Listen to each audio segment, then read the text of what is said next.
যদি একটু বলতেন অজুর পরের বিশেষ কোনো দোয়া আছে কিনা। আমার এলাকায় আত্মহত্যাকারীর গোসল, কাফন দাফন ও জানাজা পড়া হয় না।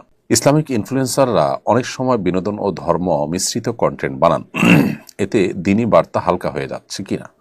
অজুর পরের বিশেষ কোনো দোয়া আছে কিনা। অজুর পর আমরা দোয়া পড়ব, আল্লাহুম্মা জাআলনি মিনাত তাওয়াবিন ওয়া জাআলনি মিনাল মুতাতাহহিরিন।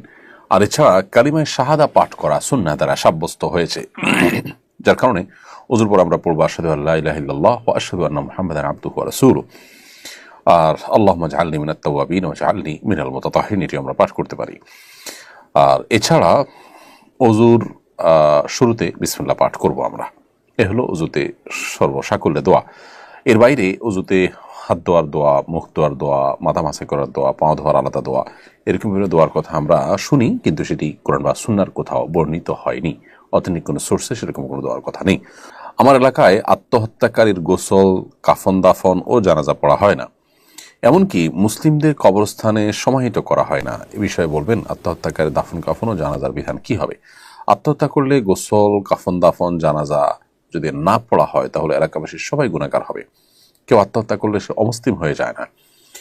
তার জানাজা, তার কাফন দাফন এগুলো সবগুলো কিন্তু ফরজ,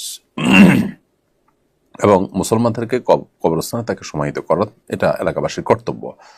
এগুলো না করলে তারা অবশ্যই গুনাহগার হবেন এবং বাড়াবাড়ি করছেন বলে বিবেচিত হবেন। কিন্তু আমাদেরকে পাশাপাশি মাথা রাখতে হবে, আত্মহত্যাকারীর ব্যক্তির কাফন দাফন এবং তার জানাজায় সমাজের গণ্যমান্য ব্যক্তিবর্গরা থাকবেন না। ধরুন মসজিদের ইমাম সাহেব না পড়িয়ে মুয়াজ্জিন সাহেব জানাজার ইমামতি করলেন বা অন্য কেউ করলেন, এরকমটি করা কর্তব্য। যেমনটি নবী সাল্লাল্লাহু আলাইহি ওয়াসাল্লাম করেছেন, কোন আত্মহত্যাকারী ব্যক্তি হলে তিনি জানাজা পড়তেন না, অন্যদেরকে পড়তে বলতেন। কিন্তু অন্যদেরকে পড়তে হবে বিধায় যদি আত্মহত্যা করার কারণে তার জানাজাই পড়া